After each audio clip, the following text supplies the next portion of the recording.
Hi, my name is Megan Atavle, and today I'm going to give you a really quick demonstration of how to calibrate your LUMOplay system.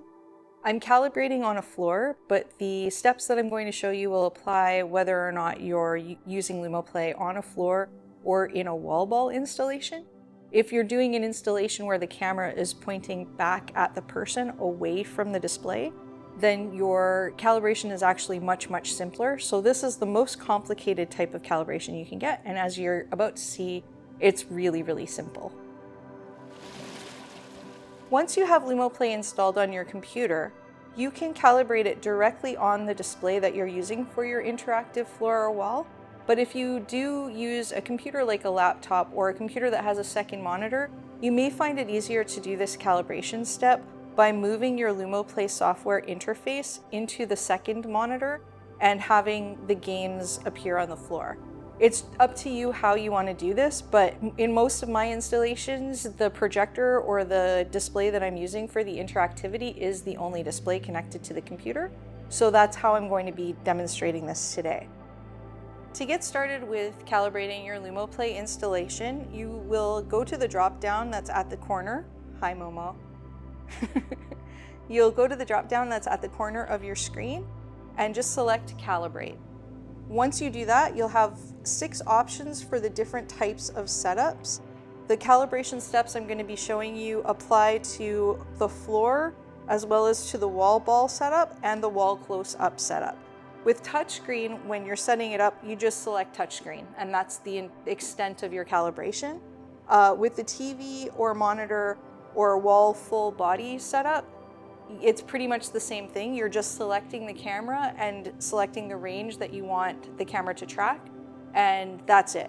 But with floor and with wall ball, you need a little bit more precision, so these are the most complicated types of installations to set up. I'm doing a floor, so I'm going to select floor and then click next.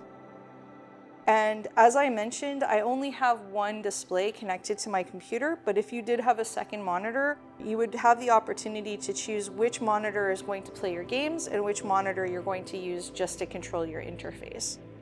I'm going to select the one monitor I have, and now this shows me all of the options that I have for sensor input.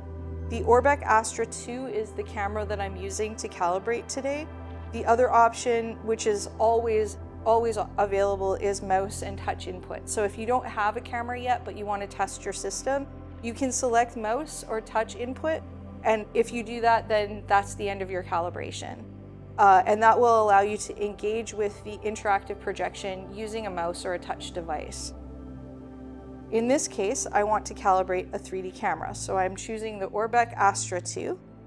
The next step is going to be making sure that the projection that's on the floor matches what is being masked and tracked by the camera.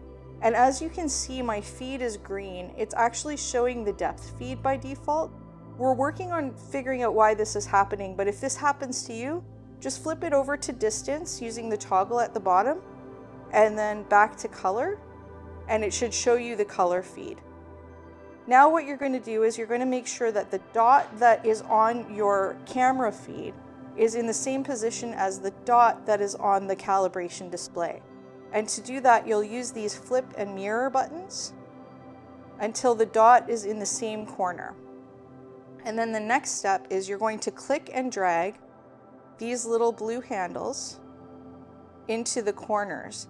And you can see that as I do this, there's a little shot in the corner that's next to the flip and mirror buttons that gives you a close-up of the cross hatches so that you can get this really precise.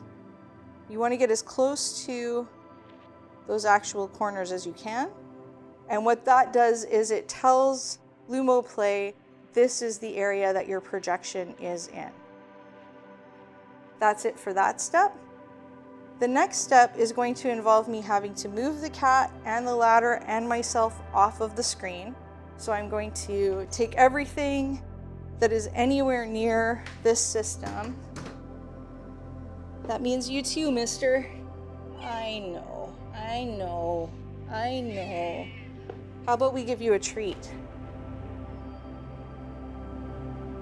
So you can see me in the corner here. I need to make sure there's nothing at all in this area. So I'm going to take quite a big step back, and then I'm just going to press this button, and you'll see the screen is turned completely black. And what that has done is it's told LUMOplay what this floor looks like when there's nothing on the floor. And that's a really important step. Once that's done, I'm going to click next. And this is the part that is a little bit tricky, because this is where you're setting your detection range and your sensitivity. I suggest that when you're adjusting these settings, you turn your sensitivity all the way down and you adjust your detection range first. Now, I measured earlier and I know that my camera is about 8.5 feet from the floor. So I'm going to set my detection range roughly between 7.5 and 8.5 feet. When you get it pretty close, you can use these arrows.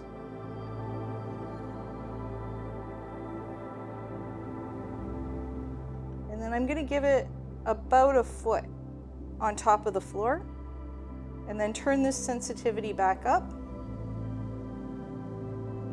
And you can see that it's tracking my feet, but if I wave my hand, because it's closer to the camera, it's not actually tracking my hand, just my foot. And my last test is always to have Momo run across the floor, because he models our games. So I want to make sure that the system tracks his motion really well, even when he's moving nice and fast.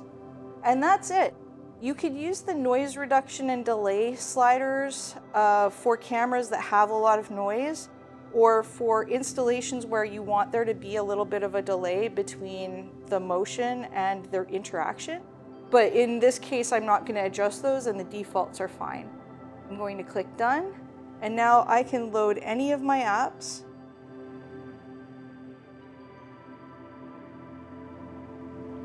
And you can see that the app is responding and it knows where I am.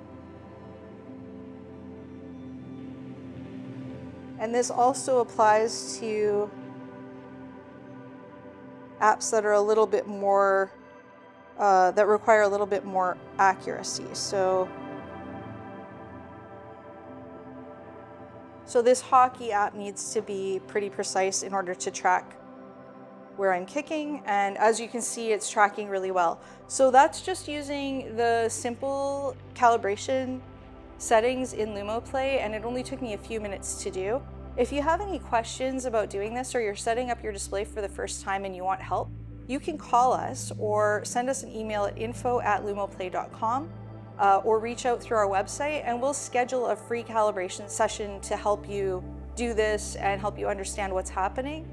But as I think you've just seen, it's pretty straightforward, and that's the most complicated type of setup, with the exception of if you're using multiple cameras and stuff. Most of the time when people are doing that, they're already talking to us. So yeah, if you need help, you can contact me. My name is Meg, info@lumoplay.com, and we'll get you all set up.